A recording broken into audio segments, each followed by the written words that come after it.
Alberto Silva entrevista a los protagonistas de nuestro tiempo. Puntos de vista. Radiografías de nuestra gente. Hoy compartimos el punto de vista de...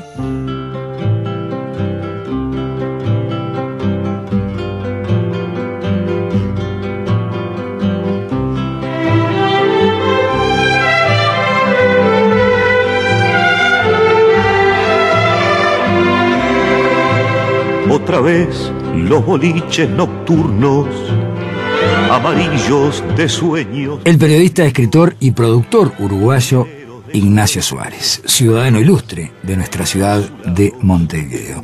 Ha sido cronista y crítico literario, musical, teatral, cinematográfico. Ha conducido festivales, congresos y hasta debates públicos entre presidenciables. Fue creador del movimiento estudiantil internacional.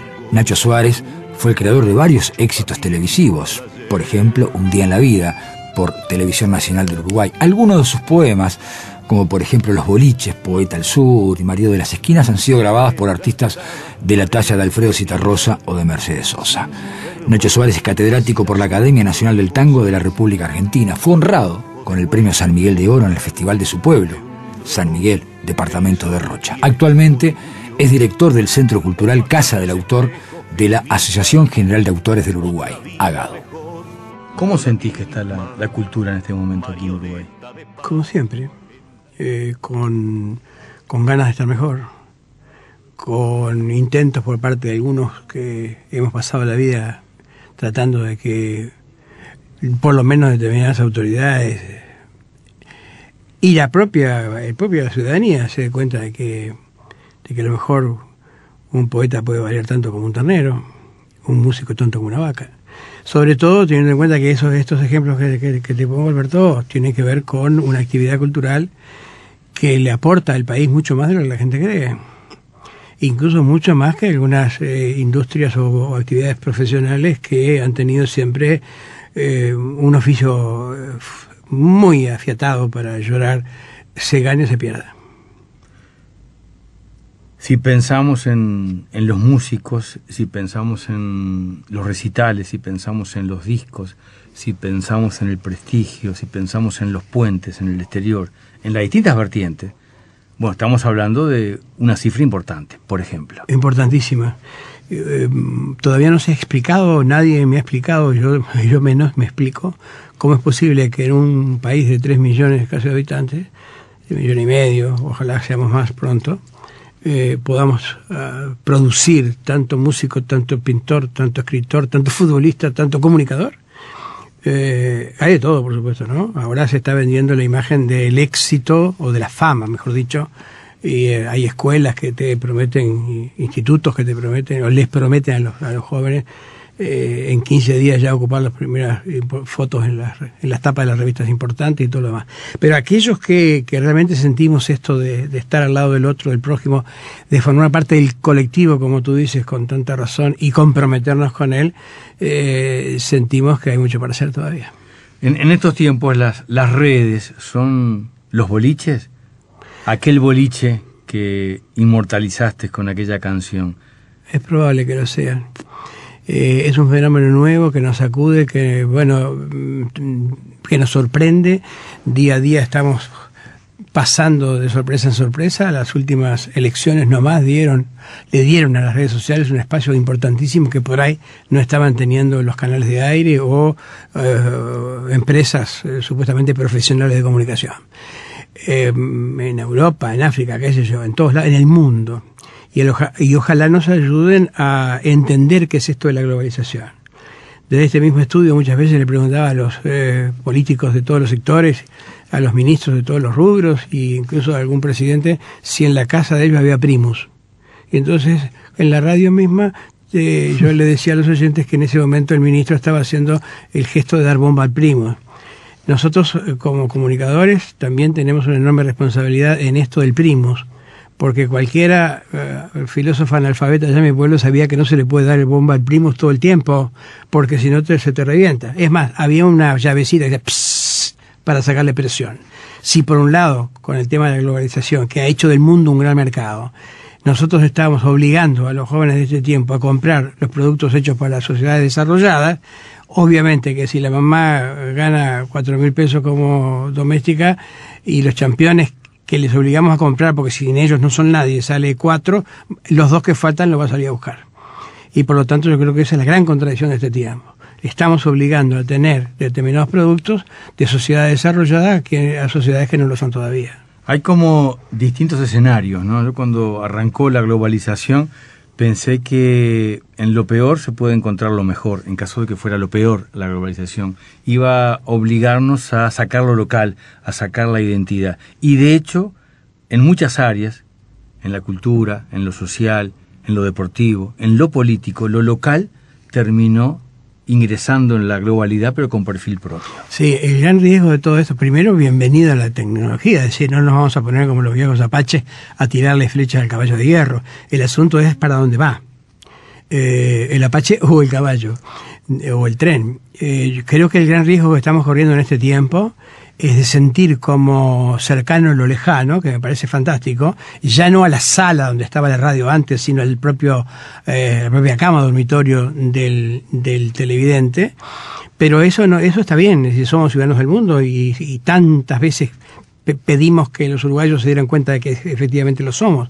El problema no es ese, el problema es el contrario, sentir como lejano lo cercano. Entonces ahí está donde tenemos que insertarnos en las redes, meternos en la tecnología, en la comunicación, para que, como decíamos con el ejemplo del tren en el Far West, vaya donde nosotros queremos y no nos pase por arriba, ¿no? Nos pasó por arriba el tiempo del apuro. Tú que sos un hombre de la poesía, de los momentos, de los encuentros, que tenés algo de nostalgia. Sí. ¿Qué pasa con esa bohemia?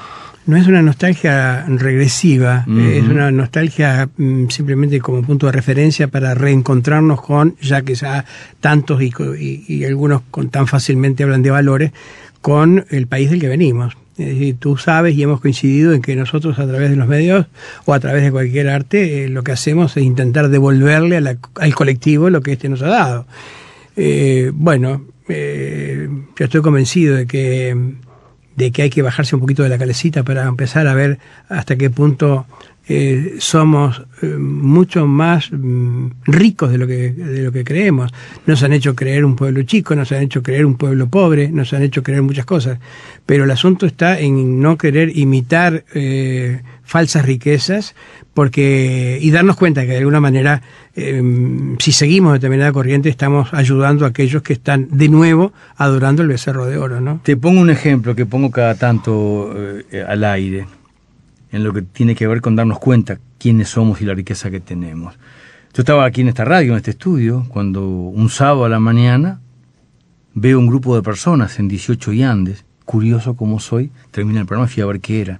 Era un grupo de argentinos que había bajado especialmente a Montevideo a poner una placa recordando que en este lugar se interpretó por primera vez la comparsita. Tuvieron que venir de Argentina para que nosotros revalorizáramos algo que siempre tuvimos. Exactamente.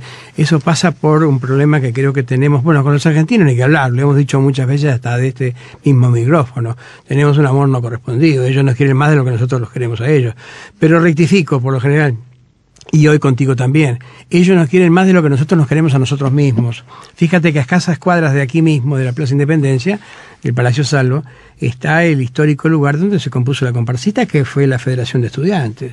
Hasta hace poco había ni siquiera un estacionamiento, un parking. Ahora hay solo un baldío. No hay una placa que recuerde que allí se hizo el himno de los tangos. Un poquito más acá, detrás del Radisson, en un boliche de la bohemia intelectual de aquellos años, llamado La Noche, se compuso Mi Vieja Viola, que debe ser el segundo tango que más nos ha proyectado al mundo, junto con La Puñalada, ¿no?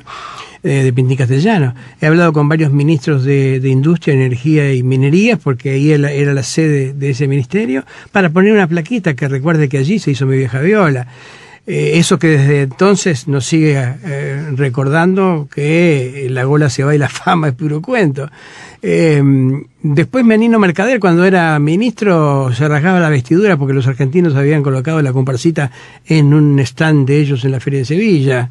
Nos dejamos robar y después lloramos porque nos robaron. Creo que es tiempo de que empecemos a darnos cuenta de lo que tenemos. Primero, además, un país que, si lo decís en algún lugar del mundo, puede sonar como ofensivo, tira las miasmas, los desechos del water con agua potable.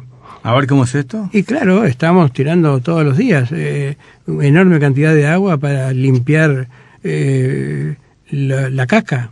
Estamos malgastando el agua lavando autos horas. En algún momento hemos vivido la dolorosa experiencia de que una falla en un caño, en una esquina, dure horas, cuando hay gente que camina... O días, cuando hay gente que camina, kilómetros bajo el sol para tener una jarrita de agua, ¿no? Yo creo que todavía no nos hemos dado cuenta. Soñamos con tener petróleo. Bueno, capaz que algún día, cuando lo tengamos, vivimos el mismo proceso histórico de aquellos países que se enriquecen con su gente, siendo pobre todavía, y siempre se enriquecen 4 jeques y la mayoría de sus compatriotas viven con pata en la arena. Bueno, no sé si tendremos petróleo. Es probable que tengamos, porque no puede ser que tenga Brasil, tenga Argentina, nosotros no. Dios o la naturaleza salteó a Uruguay por el petróleo. Pero tenemos agua. Y yo creo que ya no mañana, sino las guerras de hoy son por el agua. Entonces somos mucho más ricos de lo que imaginamos. Y lo que tenemos, que a veces no nos damos cuenta, es talento y ganas. Y estoy pensando en sueños, estoy pensando en el dirigible, pienso en el salvo. El paso que ha dado el cine uruguayo con menos recursos que Argentina y Brasil, ya que ponías el ejemplo, nos ha permitido también abrir otra ventana. Totalmente. Otra fuente de trabajo. Alberto, yo empecé a hacer televisión hace 40 y pico, si no 50 años, porque no podía hacer cine en aquellos años. Claro. Es el cine que además nos marcó culturalmente desde las salas de cada uno de los barrios hasta los edificios imponentes del centro, ¿no? Esa especie de cementerio de elefante que se ha convertido con una canción maravillosa sobre ese tema que hizo Julio Julián, ¿no? Como si los grandes paquidermos, los grandes edificios de los cines hubieran elegido el centro para venir a morir. Todavía no le hemos agradecido a la cinematografía lo que nos ha dado, ni en los libros ni en la escuela pública, partiendo de aquello de que no podíamos ser una república si no fabricábamos primero republicanos. Aquellos gurises de Elvio Fernández, José Pedro Varela y todos los demás, en plena militarismo. ¡Qué maravilla! Mas también sirven las sombras para distinguir a la luz, como decía Martín Fierro. Y de ahí surgió el Uruguay democrático. Y entonces nosotros apenas intentando devolverle un poquito de lo mucho que nos ha dado. Estamos compartiendo el punto de vista con el escritor, con el periodista, con el productor uruguayo Ignacio Nacho Suárez. Otra vez los boliches nocturnos, amarillos de sueños perdidos. Te estoy escuchando con atención, me quedo con que estamos distraídos. ¿No estamos distraídos cuando siguen entrando centenares de muchachos a ser abogados y entre todos le pagamos la carrera y no financiamos a quien entre a estudiar agronomía? Por ejemplo. Totalmente, porque además nos quedamos todavía con los resabios de aquella sociedad donde si eras blanquito y vivías en el centro del pueblo, ibas de cabeza para el liceo. Y si eras morochito y vivías medio alejado de la plaza donde estaba el Monumento Artigas, en cualquier pueblo, lo pongo como ejemplo también de los barrios montevideanos, entonces ibas de cabeza para la entonces escuela industrial. Después apareció otra opción que era, decir, ¿para qué estudias? Para banco, decía un compañero. Estudiar para banco, y se creó toda una clase nueva, diríamos, una gran clase media con la casita de la playa y el NSU en aquella época. Pues bien, todavía tenemos resabios de cierto clasismo en la educación. Una vez más volvemos entonces al tema principal. Por un lado creemos que hemos avanzado mucho y por otro lado no nos damos cuenta de todo lo que nos queda. O por avanzar o por recuperar. Yo sueño como que los uruguayos sigan mandando ahora en otra etapa con la misma seguridad que teníamos antes sus hijos a la escuela pública. Cuando tengamos de nuevo aquella escuela, ¿no? Cuando tengamos de nuevo aquellos liceos, de nuevo aquellos medios de difusión donde se hablan de estas cosas, como por ejemplo. El presidente dice que perdió la batalla, por ejemplo, en lo que tiene que ver con la UTU, en lo que tiene que ver con los yo creo que no perdió. Él en realidad y es más, dice que toma el Senado para dar esa pelea. Ojalá que sí. Yo creo que en realidad lo que peleó fue, lo que perdió fue el score al final del partido. Pero el éxito está en el camino, como decía el maestro Tavares, y yo creo que pasa por ahí. hay que seguir andando. Hay que seguir andando. Pero mientras tenemos una juventud cuestionada por parte de algunos, por parte de los ojos tenemos el testimonio maravilloso de ver nuevamente la juventud con sus banderas en la calle. Y yo vengo de ahí, venimos de ahí. La gente marcando con minorías totales y absolutas el camino a seguir hacia un país mejor, cuando parecía que era una especie de regla inevitable que ganaran blancos o colorados, especialmente los colorados que pasaban 90 y pico de años en el gobierno. Ahora me hiciste acordar o me hago acordar a Wilson cuando decía, en realidad el único partido que hay en Uruguay es el Partido Nacional, decía, porque el Frente es una coalición de partidos y el Partido Colorado es el nombre que se le dio al gobierno durante muchos años. Bueno, fíjate cómo las cosas cambian. Mira cómo las cosas cambian. Participar de los cambios, integrarse a ellos, promoverlos, ser consciente de que hemos venido a que la realidad sea mejor después de nuestro paso, aunque sea chiquito el aporte que vamos a hacer, justifica el seguir buscando el por qué estamos acá en esta vida. Me quedé con el tema de la educación, del tema de las raíces, del tema de la orientalidad. Tú nombras a Wilson. Políticos como Wilson Ferreira Aldunate generan la orientalidad. Y totalmente. Fue el primero que habló de gobernabilidad. En su momento, cuando todo el mundo estaba esperando venganza, él planteó como oriental la gobernabilidad, y esa gobernabilidad se ha sentido de alguna manera en las calles y se va a sentir en el nuevo gobierno, ¿no? Ahora ya vamos a tener que negociar hasta el saludo. ¡Qué maravilla! El saludo... Estoy recordando el primer discurso del general Guiber Sereñi, saludando al mejor de nosotros. Sí, totalmente. Padre Artigas, guíanos. Así terminó. Yo estaba ahí. Y el segundo acto... Por poner dos ejemplos, Wilson, Sereñi, orientalidad, cómo se construye de distintas vertientes. Claro, ¿no? Es la diferencia entre los que creen en la patria y en los que solamente piensan en la república, es decir, como institución. La patria va mucho más allá de las instituciones. Es un color del alma, es un compromiso de adentro. Y nosotros, los orientales, que somos anteriores a los uruguayos, somos sin duda más artiguistas que aquellos que han aceptado sin ningún tipo de cuestionamiento lo que ha pasado en este lugar del mundo de 1830 hasta ahora.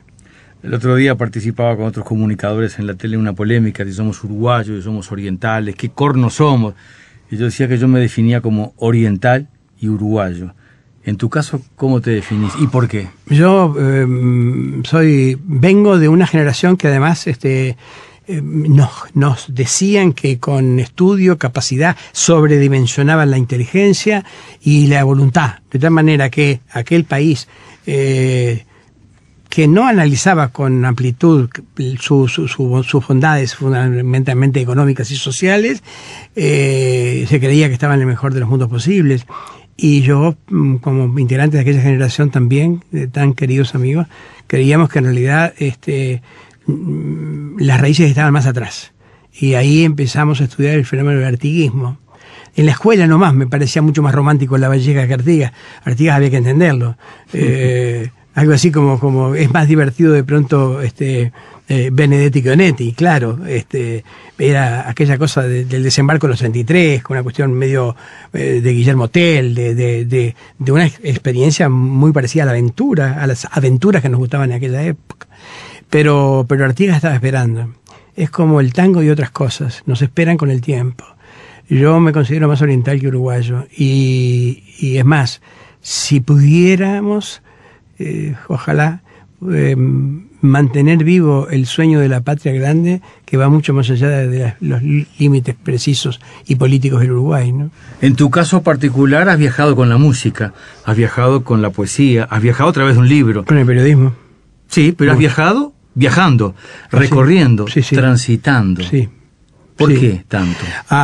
Porque yo cada vez que volvía de, qué sé yo, de Machu Picchu, por ejemplo, donde uno siente que está parado arriba de símbolos y de mensajes que por ahí no entiende, pero sabe que son verdad, mucho más verdad que el hormigón que nos rodea en las grandes ciudades, la desolación de las grandes ciudades. Y yo volvía con la mayor de las humildades a decirle a nuestros hermanos, mire que a veces nosotros aquí en Montevideo creemos que estamos mirando el horizonte y solamente estamos viendo la pared de enfrente. Entonces necesitaba necesité medirme con otras realidades para... Ya que estábamos hablando del agua hace un rato, la primera vez que llegué a un hotel 5 estrellas en una de las ciudades más importantes del mundo, lo primero que leí, por favor no tome agua porque se muere. Y nosotros tomamos y tiramos agua, como decíamos hace un rato. Por lo tanto, yo creo que los uruguayos tendríamos que viajar más. Viajar más, primero para confirmar hasta qué punto las canciones también forman parte de la cultura y de la cultura turística. Cuando hablo de estas cosas, pregunto a la audiencia o al público ¿dónde había nacido Manuelita? Y siempre hay alguien que me dice en Peguajó. ¿Y para dónde iba? Para París. Y cuando Hugo Guerrero Martínez en Buenos Aires me preguntó qué me sorprendía o qué me había sorprendido más de Buenos Aires cuando iba de niño, que los buzones fueran carmines como en el tango, yo ya lo sabía. Sabemos muchas cosas que no sabemos que sabemos. Y entonces viajar al mundo, meterse en otras experiencias, bueno, que en algún momento hasta nos hemos encontrado fuera del país, no solamente vamos a tener una dimensión más justa, no solamente vamos a dejar de comprar carísimas las tarjetas postales que nos venden, las falsas tarjetas postales, sino que vamos a ver la realidad verdadera. Y eso hace que volvamos mucho más ricos a disfrutar esta fiesta de vivir en este lugar del mundo. Y a revalorizar también el lugar que tenemos la suerte de vivir, ¿no? Absolutamente. Sin chauvinismo, pero sí, bueno, como te pasa a ti con tus viajes. Volverás con más ganas de aplicar las cosas buenas que has visto, de sentir, de ser útiles, tratando de que al fin nos demos cuenta de que no vivimos en el peor de los mundos posibles. Al contrario. No, al contrario. Y sobre todo comparado con porque además hay que meterse en la historia para darnos cuenta, por lo menos aproximarnos a la realidad que estamos viviendo hoy, ¿no? La vieja madre, la vieja maestra de la historia y de los viajes, ¿no? Viajes, mirar otra realidad, y volvemos muchas veces. Yo he vuelto de mis viajes y he descubierto cosas en la avenida 18 de Julio que las miraba pero no las veía. También nos vamos a confirmar de que Montevideo es una de las ciudades más lindas del mundo. Y también dolorosamente vamos a confirmar que todavía los montevideanos no la tratan como tal. Y ahí anda oliendo a meada por las esquinas y a señores que están prendiéndole fuego a los contenedores. Qué sé yo. En el interior del país todavía las casitas y las veredas son limpias, y porque sienten que ellos son de allí. Todavía Montevideo, por ser de todo, no termina siendo de nadie. Y eso me duele muchísimo. Pero hay que viajar. En tu caso, con la cantidad de músicos que has tenido la suerte de generar una amistad, de compartir distintas historias, la cantidad de canciones que te tienen también como protagonista, como te dijimos, un músico, una canción, te habrá costado mucho llegar a esta. Mucho, pero muchísimo, sí, porque además tengo privilegios y honras que no merezco, pero que agradezco siempre, desde el hecho de que la segunda versión de Los Boliches haya sido de Alfredo Citarrosa, después de la de Yamandú, que fue la original, hasta una de las últimas de Mercedes Sosa. De tal manera que, bueno, hemos estado ahí tratando de buscar la excelencia. No hacía concesiones en el texto porque fuera para la canción o que fuera por lo tanto para la gente, para el público, para el colectivo. Hay tipos que sí, escriben de una manera para los libros y de otra manera para la canción. No, yo aprendí a amar a las canciones, y además estas me han ayudado a darme cuenta de que si es cierto que las canciones no pueden vencer la muerte tampoco puede vencer a las canciones. Pero en este caso, y con modelos como el de Osiris Rodríguez Castillo, siempre tratamos de expresarnos en una canción como en un libro, y que la música también estuviera de una manera de acuerdo al nivel que queríamos darle a esos textos, ¿no? ¿Y cuál elegiste para compartir con nosotros y por qué? Una muy guarra, como dicen los españoles. Me emocionaba mucho cuando pasaba por este mismo punto del dial en la noche, entre otros a Chabela Vargas, por ejemplo. Porque no decía vamos a tomar una copa, como decimos aquí. Es decir, no decían vamos a tomar un café, cuando en realidad lo que estaba pensando de por ahí es en tomar una copa. Chabela Vargas decía con el último trago: tómate esta botella conmigo, es el último trago, nos vamos, quiero ver a qué sabe tu olvido, sin poner en mis ojos tus manos, esta noche no voy a rogarte, esta noche te vas, que de veras, qué difícil, trata de olvidarte, y qué siente que ya no me quiere. En realidad me encantó eso de la idea de que en vez de tomar una copa vamos a tomar una botella. ¿Sí? Por aquello de que alguna vez también tuvimos como lema de vida mucho de todo. Pero en el mucho de todo hay muchas canciones. Sí, que están en tu muchísimas. vuelta. Sí, que muchísimas. están en tu historia. Muchísimas canciones. Muchos libros, muchas insomnios, muchos dolores, pero también muchas esperanzas. Muchas ganas de levantar lo más alto posible las banderas de la vida. Mucho respeto por los demás que me han dado, aún sin saberlo, cosas que han hecho de mí lo que soy y lo que algún día seré. Uno más del colectivo, pero formando parte de un colectivo.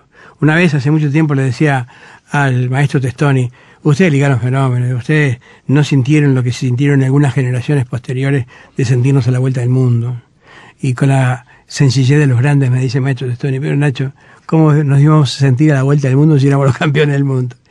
No necesitamos volver a ser los campeones del mundo, pero sí recuperar cierta autoestima que en los últimos años, las últimas décadas, hemos estado perdiendo por asuntos relacionados con una falsa concepción de la cultura. La cultura es alegre, los aburridos son los culturosos. Tómate esta botella conmigo, en el último trago nos vamos. El punto de vista de hoy fue con el periodista, con el poeta Ignacio Suárez, autor, por ejemplo, de Los Boliches, que todos ustedes seguramente recuerdan en la voz de Alfredo Zitarrosa. Actualmente Nacho es director del Centro Cultural Casa del Autor de Agado. Esta noche no voy a rogarte, esta noche te vas de veras. Qué difícil tratar de olvidarte sin que sienta que ya no me quieras. Nada me han enseñado los años, siempre caigo en los mismos errores. Otra vez a brindar con extraños y a llorar por los mismos dolores.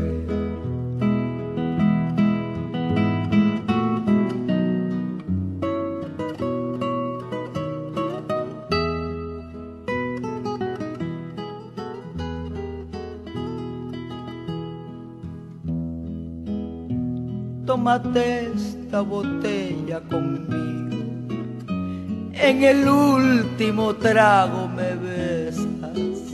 Esperamos que no haya testigos, por si acaso te diera vergüenza, si algún día sin querer tropezamos.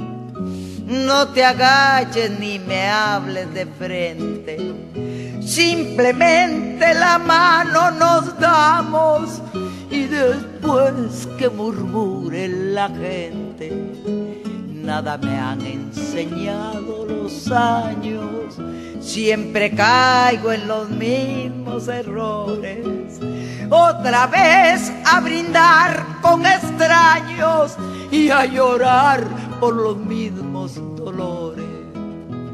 Tómate esta botella conmigo y en el último trago nos vamos.